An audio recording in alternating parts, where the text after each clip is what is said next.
প্রিয় ভিউয়ার্স, আসসালামু আলাইকুম।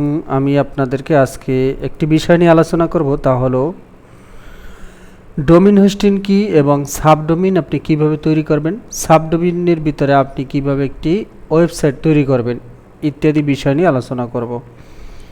তো ডোমেইন হলো একটি নেম। যেমন আমি যদি আপনাদেরকে দেখাই তাহলে দেখুন, এখানে আমি গট মাই হোস্ট নামে একটি সার্ভিস প্রোভাইডার আছে, যেটা নেমচিপ, ব্লুহোস্ট, গোডেডির মতো একটি সার্ভিস প্রোভাইড করে। তারা ডোমেইন হোস্টিং সেল করে থাকে বিভিন্ন। তো এদের ওয়েবসাইটে যদি আমি যাই, এখানে দেখুন আপনি ডোমেইনের বিভিন্ন অপশন আছে। .com domain, .xyz, .net, .org, .info, এরকম অনেকগুলো ডোমেইন আছে। এরকম আরও বহু ডোমেইন আছে যেগুলো তারা প্রোভাইড করে থাকে। তো আপনি এখানে বলছে যে আপনি একটি ডোমেইনের নাম দিয়ে সার্চ করুন। অর্থাৎ আপনি যদি মনে করেন যে একটা ডোমেইন নেবেন আপনার নেমে, অথবা আপনি যদি চান একটি ব্যবসা বা বিজনেস চালু করার জন্য ওই বিজনেসের উপর ভিত্তি করে আপনি একটি ডোমেইন নিতে পারেন, তো এখানে সার্চ করে নিতে পারেন। তো এখানে প্রথমে আপনি একটি ডোমেইন, অর্থাৎ যেই নামটা আপনার কোম্পানির একটা নাম, যেমন এই আমি দেখাচ্ছি উদাহরণ এক্সাম্পল স্বরূপ, এখানে যে গট মাই হোস্ট, এটা হচ্ছে একটা ডোমেইন। এই ডোমেইনের ভিতরে অর্থাৎ এই ডোমেইনটা যদি যেমন সেমভাবে আপনি যদি যান, যে আপনি যদি বলেন যে আমি দারাজ.com-এ যাবেন, তো এই দারাজ.com বিডি এইটি কিন্তু আরেকটা ডোমেইন। দারাজ.com এরা কিন্তু এই দারাজ.com হচ্ছে একটি .com ডোমেইন। এই ডোমেইনটা তারা কিনে নিয়েছে, এটা হলো নাম। এখন দারাজে আসার পরে দেখবেন আপনি এখানে লাখো প্রোডাক্ট আছে। তো এই তাদের যে প্রোডাক্টগুলো, এগুলো রাখার জন্য নির্দিষ্ট একটা স্পেসের দরকার হয়। ওই স্পেসটাকে বলা হয় হোস্টিং। তাহলে আমরা ক্লিয়ার হলাম যে এখানে যে নেমটা, এটাকে বলা হয় ডোমেইন, এবং এই নেমের আন্ডারে অর্থাৎ এই ওয়েবসাইটের আন্ডারে যেই সমস্ত কন্টেন্টগুলো যেখানে রাখা হয় ওটাকে বলা হয় হোস্টিং। তাহলে ডোমেইন হোস্টিং, আশা করি ডোমেইন হোস্টিং বিষয়টা ক্লিয়ার। এরকম একটি ডোমেইন হোস্টিং আমি পারচেজ করে নিয়েছি। তো আমার ডোমেইনের নেমটা হলো, এই যে দেখুন আমি এখানে টাইপ করে দেখাচ্ছি, এটা হচ্ছে আমার ডোমেইনের নেম। এই জিনিসটা হচ্ছে আমার ডোমেইনের নেম, যেটা আপনারা সার্চ বারে লেখা দেখতেছেন। এই যে আমি সিলেক্ট করে দেখাচ্ছি, এটা হচ্ছে আমার ডোমেইনের নেম। তার মানে আমি আমার নিজের নামের উপর ভিত্তি করে একটি ডোমেইন নিয়েছি, এটা হলো আমার ডোমেইনের নেম। আর আমার হোস্টিংয়ে যদি আমি প্রবেশ করি, সেক্ষেত্রে এই ডোমেইনের পরে আপনাকে এখানে একটা স্ল্যাশ দিয়ে আপনাকে লিখতে হবে সি প্যানেল। তো আপনি যখন এই ডোমেইনের পরে একটা স্ল্যাশ দিয়ে সি প্যানেল লিখবেন, তাহলে কিন্তু আপনাকে হোস্টিংয়ে প্রবেশ করার অ্যাক্সেসের অনুমতি দিবে, এবং এখানে কিছু পাসওয়ার্ড এবং ইউজার নাম দিয়ে আপনাকে হোস্টিংয়ে অ্যাক্সেস নিতে হবে। তো দেখুন আমি কিন্তু এখানে আমি হোস্টিংয়ের ভিতরে অ্যাক্সেস নিয়েছি। এখানে দেখুন, এখানে আমার ইউজার নেম এবং পাসওয়ার্ড দিয়ে এখানে অ্যাক্সেস নিতে হবে। তো আমি এখানে লগ ইন করে রেখেছি। আপনাদের যদি দেখাই, লগ ইন করার পরে আমার সামনে এইরকম অপশন আসছে। প্রত্যেকটা ডোমেইন হোস্টিংয়ে অ্যাক্সেস নেওয়ার পরে, অর্থাৎ সি প্যানেলে যেটাকে বলা হয় কন্ট্রোল প্যানেল, ওই কন্ট্রোল প্যানেলে আপনার হোস্টিংয়ের অ্যাক্সেস নেওয়ার জন্য হোস্টিং প্যানেলে যখন আপনি যাবেন, তখন প্রত্যেকটা সার্ভিস, যেমন নেমচিপে থেকে নেন, ব্লুহোস্ট, গোডেডি, গট মাই হোস্ট। তো বাংলাদেশ থেকে আমি এটা কেন নিয়েছি, সেটা হলো আমার কাছে মাস্টার কার্ড ছিল না। আমি যখন ডোমেইন পারচেজ করেছি তখন আমার কাছে মাস্টার কার্ড ছিল না। নেমচিপ, ব্লুহোস্ট, গোডেডি এগুলো হচ্ছে ইন্টারন্যাশনাল সার্ভিস প্রোভাইড করে তারা, তাদেরকে অবশ্যই মাস্টার কার্ডে ডলারে পে করতে হয়। তো আমার কাছে মাস্টার কার্ড না থাকাতে আমি গট মাই হোস্ট থেকে যে সার্ভিসটা নিয়েছি, এটা হচ্ছে ইউএসের একটা সার্ভিস। তো এটাকে আমরা বাংলা টাকায় পে করতে পেরেছি, এজন্য আমি এখান থেকে নিয়েছি। তবে এটা সার্ভিস খুবই ভালো। তো আপনি যখন এখানে অ্যাক্সেস নেবেন, অ্যাক্সেস নেওয়ার পর আপনি সি প্যানেলে আসবেন। সি প্যানেলে আসার পরে এরকম অনেক অপশন দেখবেন। তো আমি একটা সাবডোমেইন ক্রিয়েট করব, অর্থাৎ মেইন ডোমেইনের ভিতরে আমি কোনো ওয়েবসাইট তৈরি করব না। আমার মেইন ডোমেইনের জন্য আমি নিজস্ব একটা ওয়েবসাইট তৈরি করে রাখবো। তো আপনাদেরকে আমি একটা সাবডোমেন তৈরি করব এই জন্য যে আমাদের অনেক ক্ষেত্রেই একটা ডোমেনে দেখা যায় অনেকগুলো ওয়েবসাইট তৈরি করে রাখা যায় প্যাকেজের উপর নির্ভর করে। তো অনেকের দরকার হয় একটা ডোমেনে একটা ওয়েবসাইট করলেই হয় না, তার 10টা 5টা 7টা, যদি আপনি সার্ভিস সেল করেন সেক্ষেত্রে আপনার 5টা 7টা ওয়েবসাইট তৈরি করে রাখতে হয়। অথবা আপনার ক্লায়েন্ট যদি আপনাকে অর্ডার করে যে আমি এই কাজটি করব কিন্তু এই মুহূর্তে আমার কাছে ডোমেন হোস্টিং নাই, তুমি তোমার সার্ভারে করো, কমপ্লিট করার পর তুমি আমার সার্ভারে আপলোড করে দিবা, সেক্ষেত্রে আপনার সার্ভারে এই কাজগুলো করতে হতে পারে। এই জন্য আপনার সার্ভারে কিভাবে করবেন, আপনার মেন ডোমেনে তো আপনি কখনোই করবেন না, আপনি একটি সাবডোমেন তৈরি করবেন। আর সাবডোমেনটি কীভাবে তৈরি করবেন এই প্রসেসটা আমরা এখন দেখাবো। দেখুন এখান থেকে যখন সি প্যানেলে আসলাম সেখান থেকে দেখুন ডোমেনের একটা অপশন আছে ডোমেন্স।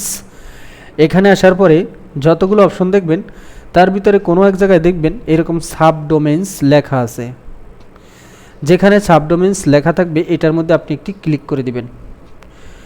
ক্লিক করে দেওয়ার পরে আপনার সামনে এইরকম একটি অপশন ওপেন হবে। এখান থেকে আপনি এখানে লেখাগুলো দেখে দেখে আপনি সব কিছু করতে পারবেন। দেখেন এখানে বলা আছে ক্রিয়েট সাবডোমেন।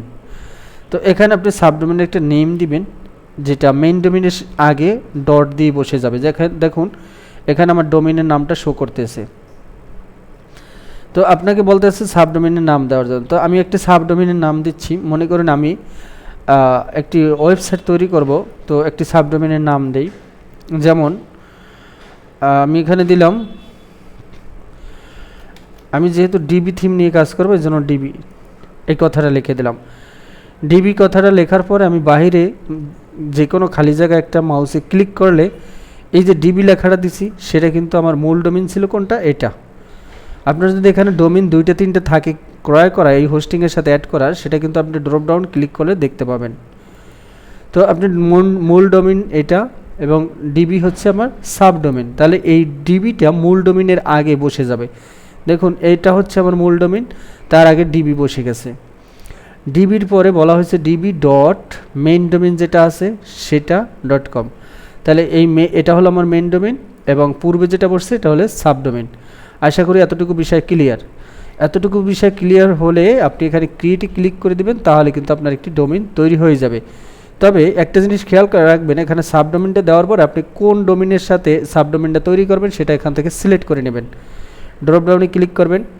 এখানে দেখুন এইটি ডোমেন আছে, এইটি ডোমেন আছে, এইটি ডোমেন আছে। তবে আমার মেইন ডোমেন এটাও ডোমেন আলাদাভাবে আমি পারচেস করে নিয়েছি, এটাও আমি আলাদা পারচেস করে নিয়েছি। তো আপনার এরকম 2-3টে থাকতে পারে অথবা একটাও থাকতে পারে। সেক্ষেত্রে আপনি ডোমেনটা এখান থেকে 2টে 3টে থাকলে সিলেক্ট করে দিবেন। আর যদি অটোমেটিক যেটা সিলেক্ট হয়ে যায় এটা যদি আপনার কাঙ্ক্ষিত ডোমেন হয় ওকে। তো আমি এখানে ডোমেনটা ক্রিয়েট করে নিলাম। এরপর আরও কিছু অপশন আছে, ধাপে ধাপে দেখাচ্ছি ইনশাল্লাহ। ক্রিয়েটে ক্লিক করুন। এই সামান্য একটু সময় নিয়ে এটা কিন্তু ডোমেনটা ক্রিয়েট হয়ে গেছে। এখানে বলছে সাকসেস ডোমেন, এটা বলেছে যে এই ডোমেনটা সাকসেসফুল ক্রিয়েট হয়েছে। আমি এখান থেকে ব্যাক করব। আপনি গো ব্যাকে ক্লিক করতে পারেন অথবা এই 9 ডটে ক্লিক করতে পারেন। গো ব্যাকে ক্লিক করার পরে আপনাকে যা করতে হবে তা হলো এই সাবডোমেনটাকে এখান থেকে আমি আবারও ব্যাক করব। ব্যাক করার পরে আমি ডোমেন তৈরি করেছি কিন্তু ডাটাবেস তৈরি করি নেই। এখন আমি ডাটাবেস তৈরি করার জন্য MySQL ডাটাবেস যেটা আছে আপনি আসবেন ডাটাবেসে। তো এতক্ষণ ছিলাম আমি ডোমেনে গিয়ে একটি সাবডোমেন তৈরি করেছি। এবার আমি একটি ডাটাবেস তৈরি করব। ডাটাবেস তৈরি করার জন্য ডাটাবেস ডোমেনের উপরেই ডাটাবেসের অপশন আছে, এখান থেকে MySQL ডাটাবেস যেটা আছে এটার মধ্যে একটা ক্লিক করে দেবেন। ক্লিক করে দেওয়ার পরে আপনার সামনে এরকম একটি অপশন চলে আসবে। এখান থেকে দেখুন এখানে বলা আছে আপনার ডাটাবেসের নামটা দিতে হবে। এখানে MySQL ডাটাবেস এখানে নাম দিতে হবে। তো আমি এখানে বলে দেওয়া হয়েছে, দেখুন উপরে লেখা আছে যে ক্রিয়েট এ নিউ ডেটাবেস। তো এখানে আপনি ডেটার নাম দেন, এটা হলো আমার ইউজার নেম, তারপর আন্ডারস্কোর, এর সাথে ডাটাবেসের নামটা বসবে। তো আমি ডাটাবেসের নামটা দিচ্ছি যে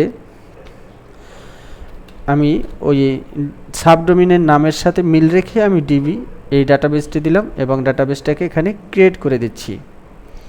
প্রথমে আমি ডাটাবেসটা তৈরি করে ক্রিয়েট করে নিলাম। এরপর আমি ব্যাক করব। ব্যাক করার পরে আমি ডাটাবেসটাকে ইউজার তৈরি করে ইউজারের সাথে কানেক্ট করব।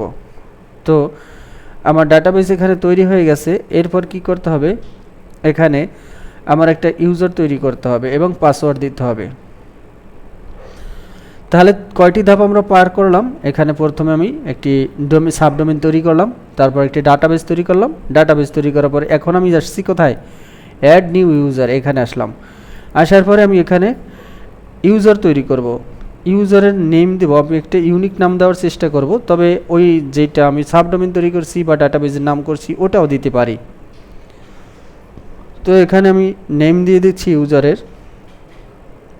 যেমন এখানে বলতেছি যে ডিবি, এটাও এই একই নামই দিলাম। এরপরে আমি কি করব, এখানে পাসওয়ার্ড দিব একটা। পাসওয়ার্ডটা অবশ্যই স্ট্রং হতে হবে, আর স্ট্রং পাসওয়ার্ড দেওয়াটাই বেটার। আপনি যদি তৈরি না করতে চান সেক্ষেত্রে এখানে ক্লিক করে জেনারেট করে নিতে পারেন, তবে এখানে যেটা জেনারেট হবে সেটা আপনার মনে নাও থাকতে পারে। আপনি মনে রাখার জন্য এখানে একটি আপনার মতো করে পাসওয়ার্ড দিয়ে দেবেন, তবে স্ট্রং পাসওয়ার্ড দিতে হবে মিনিমাম 8 ক্যারেক্টারে। তো আমি আমার একটি পাসওয়ার্ড দিয়ে দিচ্ছি। এখানে যে পাসওয়ার্ডটা দিবেন সেটা এখানে আবার দিতে হবে, অ্যাগেন দিতে হবে, এবং এই পাসওয়ার্ডটা যেটা দিচ্ছেন এটা কিন্তু আপনার মনে রাখতে হবে, পরবর্তীতে কোনো লাগতে পারে। তো দেখুন আমার পাসওয়ার্ডটা এখানে স্ট্রং হয়েছে, এটা কিন্তু আমাকে বলে দিচ্ছে। এরপর আপনি একে পাসওয়ার্ডটা এখান থেকে ক্রিয়েট করে নেন। পাসওয়ার্ডটা আমি তৈরি করে নিলাম, পাসওয়ার্ড মানে ইউজার তৈরি করে নিলাম। তাহলে আমার সাবডোমেন তৈরি করলাম, ডেটাবেস তৈরি করলাম, এরপর আমি ইউজার তৈরি করলাম। এরপর আমি ব্যাক করলাম, ব্যাক করে ইউজারকে ডাটাবেসের সাথে কানেক্ট করে দেব। আর ইউজারকে ডাটাবেসের সাথে কানেক্ট করার জন্য এখানে আসুন, কারণ এই অপশনটা আমার ক্লিয়ার। এখানে এই ডাটাবেস এটাও আমার করা হয়ে গেছে, এটা মডিফাইয়ের জন্য আমি কিন্তু এখানে মডিফাই করব না, যার কারণে এখানে আমার কোনো কাজ নেই। তো এখানে দেখুন কারেন্ট, এই যে দেখুন এটা ডাটাবেসের নেম, ইউজারের নামের সাথে হোস্টিংয়ের ইউজারের নামের সাথে ডাটাবেসের নামটা দেখাচ্ছে। আর এখানে যে প্রিভিলেজ ইউজার, অর্থাৎ ইউজারের সাথে কানেক্ট করিনি বিদায় এখানে কোনো অপশন আসেনি, এগুলো কানেক্ট করা আছে বিদায় এখানে দেখাচ্ছে। এরপর আমি একটা ইউজার তৈরি করেছি, সেই ইউজারটা কোথাও দেখাচ্ছে না। এখন আমি ডাটাবেসের সাথে যে ইউজারটা তৈরি করেছি সেটাকে কানেক্ট করব। কানেক্ট করার জন্য আপনি একটু স্ক্রল করে নিয়েছে নামলে দেখবেন অ্যাড ইউজার টু ডাটাবেস। এখানে বলা হয়েছে আপনার ডাটাবেসের সাথে ইউজার কানেক্ট করুন। তো আপনি ড্রপ ডাউনে ক্লিক করবেন, যেখানে আপনার ইউজারের নেম আছে উপরে দেখুন লেখা আছে ইউজার, আপনি এই ইউজারের নামের সাথে ইউজারের নেমটা এখানে সিলেক্ট করে দিন। আর ডাটাবেসের নামটা এখান থেকে ডাটাবেসের নামের সাথে কানেক্ট করে দিন। এখানে অবশ্য ভিন্ন ভিন্ন আপনি নাম দিবেন, আমি আমার কাজের সুবিধার্থে একই নাম দিয়েছি, আপনারা অবশ্য ভিন্ন নাম দেবেন, যেমন ইউজারের নামে একটা, ডাটাবেসের নামে আরেকটা। এরপর আপনি কি করবেন, এখানে এখন ক্লিক করবেন না, এখানে আমি ক্লিক করে দেব। এটার মধ্যে আমি ক্লিক করে দিলে ইউজার কানেক্ট করার জন্য আরেকটি অপশনে নিয়ে যাবে, এটার মধ্যে আপনি একটি ক্লিক করে দিন। ক্লিক দেওয়ার পরে একটু সময় নিয়ে দেখবেন এখানে আরেকটি অপশন ওপেন হবে, যেটাকে বলা হয় ম্যানেজ ইউজার প্রিভিলেজ। এই প্রিভিলেজটা দিলে আপনি এই প্রিভিলেজটা এখানে কি করতে হবে, আপনাকে ওয়াল যে চেক বক্স আছে এটার মধ্যে ক্লিক করে দেবেন এবং মেক চেঞ্জেস এটাই ক্লিক করে দেবেন। এতটুকু কাজ করলে আপনি দেখুন ডান পাশে একটি মেসেজ আসছে, ইউ সেভ, এবং ইউজারের নেম বলছে যে এটা প্রিভিলেজ আর সাকসেসফুলি। যাই হোক, এখন আপনার ইউজারের নাম হচ্ছে এটা আর আপনার ডাটাবেসের নাম হচ্ছে এটা। তা আপনি কিন্তু সব কিছু একবারে পারফেক্টলি করে ফেলেছেন। এখন যদি আপনি এখান থেকে যান, আপনার সি প্যানেলের ড্যাশবোর্ডে আসলাম, এখান থেকে আপনি চাইলে আপনার ডাটাবেসটা আবার দেখতে পারেন। এই মাইস্কুয়েল ডাটাবেসের মধ্যে যদি ক্লিক করেন তাহলে দেখুন এখানে কিন্তু একটি ওই নামে ডাটাবেস আসছে এবং এই যে প্রিভিলেজটাও এখানে চলে আসছে। তাহলে আমার সাবডোমেন নাম হচ্ছে db.hmjahidhasan.com, এটা হচ্ছে আমার সাবডোমেন নাম। এবার আমি ওয়ার্ডপ্রেস ইনস্টল করে দেখাবো আপনাদেরকে। এখান থেকে আপনি সি প্যানেলের ড্যাশবোর্ডে আসার পরে সরাসরি চলে যাবেন নিচে, যেখানে দেখবেন ওয়ার্ডপ্রেস সফটওয়্যারগুলোস নামে একটি সফটওয়্যার আছে। এই যে সফটওয়্যার সেকশনে আসবেন, এখানে বলা হয়েছে ওয়ার্ডপ্রেস ম্যানেজার বাই সফটওয়্যারগুলোস, এটার মধ্যে আপনি একটি ক্লিক করবেন। ক্লিক করার পরে আপনি দেখুন এখানে যেই কটা ওয়ার্ডপ্রেস সাইট ইনস্টল করা আছে ওই কটা আপনাকে এখানে দেখাবে। এখানে আপডেট দেখাচ্ছে, এখানে লগইন দেখাচ্ছে। তো আমি এখানে যে কটা আছে এর একটাও আমি কাজ করব না, আমি চাচ্ছি ওয়ার্ডপ্রেস ইনস্টল করার জন্য। তো এখানে ইনস্টলের মধ্যে ক্লিক করবেন। ইনস্টলের মধ্যে ক্লিক করার পর আপনার সামনে এরকম একটা ইন্টারফেস আসবে। এখান থেকে আপনি সরাসরি এখানে কিন্তু অনেকগুলো অপশন আছে, দেখুন HTTPS আছে যেটা সিকিউর নয়, আর এটা সিকিউর রাখা আমাদের খুবই জরুরি, যেটা SSL সার্টিফিকেট থাকলে সিকিউর এস অপশনটা আসে। এরপর আছে HTTP, এরপর আসে www, আর এখানে আছে এটা। তো আমি যেটা এখানে ডিফল্টভাবে আছে আমি এটাকে সিলেক্ট করে দিলাম। এরপর দেখুন আমার ডোমেনের নামটা বলছে, আমি কিন্তু মেইন ডোমেন, এটা আমার মেইন ডোমেনকে দেখাচ্ছে। আমি মেইন ডোমেনে যাব না, এখানে ক্লিক করবেন। ক্লিক করে আমরা ডিবি নামে যে ডিবি ডট এই মেইন ডোমেনের সাথে যে নামটা দেখাচ্ছে এটাকে আমি সিলেক্ট করে দিব। এরপর দেখুন ইন ডিরেক্টরির মধ্যে WP এটা ডিফল্টভাবে আসছে, আমি এটাকে তুলে দিব। তুলে দেওয়ার পর এখানে যেটা দেখাচ্ছে এটা হচ্ছে ওয়ার্ডপ্রেসের ভার্সন। আপনি চাইলে এখান থেকে ভার্সন চেঞ্জ করে নিতে পারেন, আমি এখানে নিচ্ছি না, আমি লেটেস্ট যেটা সেটাই রাখলাম। এরপরে এখানে এসে আপনি একটি নেম দেবেন, ইউজারের নেম। আমি একটি ইউজারের নেম দিচ্ছি। এটা কিসের ইউজারের নেম? এই ইউজারের নেমটা কিন্তু আপনি যে আগে ইউজারের নেম দিয়েছেন সেটা দিবেন না, এটা হলো আপনার ওয়ার্ডপ্রেসে লগ ইন করার জন্য যে ইউজার, সেই ইউজারের নেম। এবং এখানে একটি পাসওয়ার্ড দিবেন, যেই পাসওয়ার্ডটা আপনার মনে রাখতে হবে ওয়ার্ডপ্রেসের অ্যাডমিন প্যানেলে বা ড্যাশবোর্ডে লগ ইন করার জন্য। আমি এখানে একটি পাসওয়ার্ড দিয়ে দিচ্ছি, পাসওয়ার্ডটা আমি হাইড করে দিচ্ছি সিকিউরিটি পারপসে।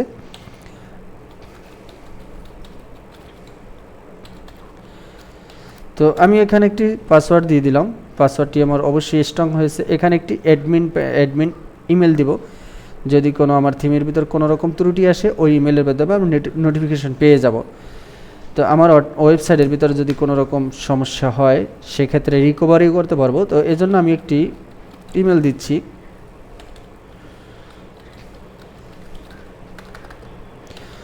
আপনারা আপনাদের মতো করে একটি ইমেল দিয়ে দিবেন।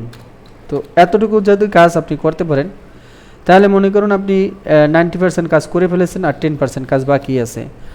তো এখানে দেখুন আমি HTTPS এটা রাখছি। এরপর আমার ডোমেনের নাম যেটা সাবডোমেন আমি তৈরি করেছি সেটা দিলাম। ইন ডিরেক্টরিতে কিছু থাকলে সেটা তুলে দিবেন এবং ওয়ার্ডপ্রেসের ভার্সন হিসেবে যেটা দিতে চান সেটা রাখবেন। এখানে এসে ওয়ার্ডপ্রেসে ইনস্টল লগ ইন করার জন্য যেই ইউজার লাগবে সেটা এখানে সেট করবেন, পাসওয়ার্ডটা দিবেন এবং এখানে একটি সর্বশেষ ইমেল দিবেন। দেওয়ার পরে আপনি দেখুন নিচে আসলে কিন্তু এখানে থিম সিলেক্টের অপশন আছে এবং এখানেও একটি ইমেল দিতে পারেন। তো আমি এখানে কোনো ইমেল দিচ্ছি না, থিম সিলেক্ট করতেছি না, আমরা যেহেতু এই থিমগুলো আমাদের মতো করে তৈরি করতে ইনস্টল করতে পারবো। এরপর বলতে আছে এখানে ল্যাঙ্গুয়েজের ক্ষেত্রে আপনার সেট করতে পারেন, না চাইলে আপনারা কিন্তু ওয়ার্ডপ্রেসের অ্যাডমিন প্যানেল থেকে আমরা ল্যাঙ্গুয়েজ চেঞ্জ করতে পারি। সেক্ষেত্রে আমরা আর কিছুই করবো না, সরাসরি এখান থেকে উপরে চলে আসবেন। উপরে আসার পর যে এই যেখানে ইনস্টল লেখা আছে এটার মধ্যে একটি ক্লিক করে দিবেন। এখানে ক্লিক করার পরে যদি আপনার কোনো ইনস্টল না আসে আপনি একবারে নিচে চলে আসবেন। নিচে চলে এসে এখানে যে ইনস্টল আছে একবার সর্বশেষ যেখানে ইনস্টল এটার মধ্যে একটা ক্লিক করবেন। ক্লিক করার পর দেখবেন কয়েক সেকেন্ড সময় নিয়ে আপনার ওয়ার্ডপ্রেস ইনস্টল হয়ে যাবে। আর এই ওয়ার্ডপ্রেস ইনস্টল হয়ে গেলে আপনার এখন এখানে লগ ইন করতে হবে। তো আমি দ্বিতীয় ভিডিওতে এখানে লগ ইন করে একটা থিম ইনস্টল করে, যেই ডিবি নামে একটা থিম আছে ওই থিমটা ইনস্টল করে আমরা কাজ করব। তো এই পর্ব ছিল এতটুকুই, কীভাবে ওয়ার্ডপ্রেস ইনস্টল করতে হয়, কীভাবে সাবডোমেন তৈরি করতে হয়, ডাটাবেস তৈরি করতে হয় এবং ইউজার তৈরি করে কিভাবে এটাকে কানেক্ট করতে হয় ইত্যাদি প্রসেসগুলো ছিল আমাদের আজকের টপিকস। তো সকলেই ভালো থাকবেন, আল্লাহ হাফেজ। পরবর্তী টিউটোরিয়ালের জন্য সকলেই অপেক্ষা করুন। আমরা ডিবি থিমের কাস্টমাইজেশন থেকে শুরু করে পুরো একটা ওয়েবসাইট, কমপ্লিটলি একটা ওয়েবসাইট দেখব। ধন্যবাদ সবাইকে।